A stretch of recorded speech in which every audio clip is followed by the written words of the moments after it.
Halo, apa kabar? Di tengah hidup yang, ya, kadang rewah banget, gampang banget rasanya hati kita jadi capek dan berantakan ya kan?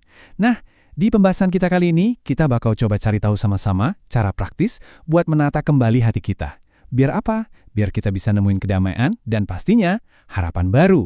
Yuk, kita mulai aja perjalanannya. Coba deh renungin sebentar. Pernah nggak sih ngerasa hati itu kayak cermin yang kotor penuh debu?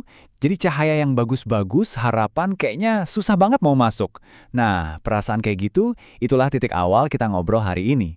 Iya, jadi kalau hati kita kotor, penuh sama kecewa, keluh kesah, itu benar-benar kayak halangin cahaya harapan. Tapi sebaliknya, kalau hati kita bening, wah, kedamaian itu bisa terpantul, baik buat diri kita sendiri maupun ke orang lain. Pertanyaannya sekarang, gimana dong cara kita ngebersihinnya? Tenang, tenang. Ada kok rumusnya. Dan ini rumus yang sederhana tapi kuat banget. Anggap aja ini kunci buat ngebersihin cermin hati kita tadi. Supaya kita bisa nemuin ketenangan batin yang, aduh, kita semua dambakan kan? Dan kuncinya itu cuma 3S. Kelihatannya emang simpel banget ya. Tapi jangan salah, di balik kesederhanaan itu, ada kekuatan yang luar biasa buat mengubah diri kita. Oke, jadi apa sih 3S itu? Ini dia. Sabar, syukur, dan serah. Nah, ini bukan cuma sekedar kata-kata biasa ya. Anggap aja ini 3 tiang penyangga utama buat bantu kita ngelurusin niat, dan yang paling penting, ngelola emosi kita biar lebih bijak. Oke, sekarang yuk kita kupas satu persatu, kita bedah lebih dalam lagi makna dari tiap kunci ini. Kita mulai dari yang pertama ya. Yang pertama, sabar. Kata yang sering banget kita dengar kan? Tapi sebenarnya apa sih artinya sabar dalam konteks kita menata hati? Jadi gini, sabar itu bukan cuma diem nunggu pasrah loh, bukan. Sabar itu adalah sebuah kekuatan dalam diam yang aktif, maksudnya.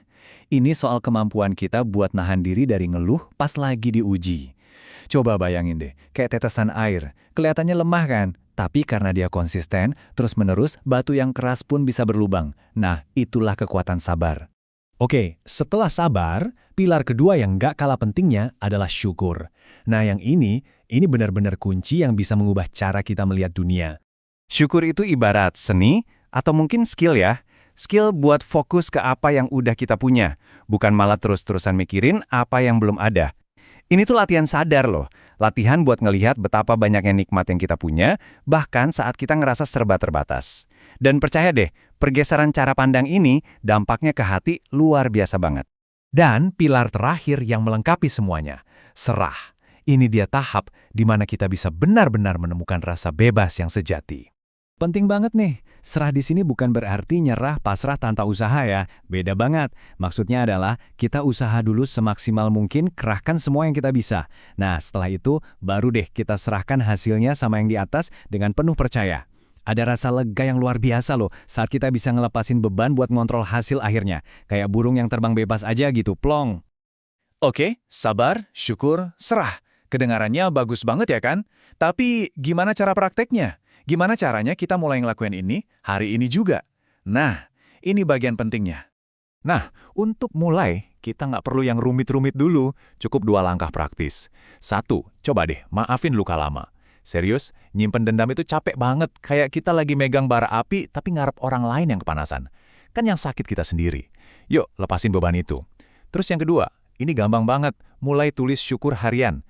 Ambil aja buku catatan, atau di HP juga bisa. Setiap hari, coba tulis 3 hal aja. Hal-hal kecil yang Anda syukuri. Ini latihan simpel buat otot pikiran kita biar terbiasa fokus ke yang positif. Dan coba diingat ini baik-baik. Kalau hati kita udah tertata rapi, dia itu bakal jadi kayak rumah.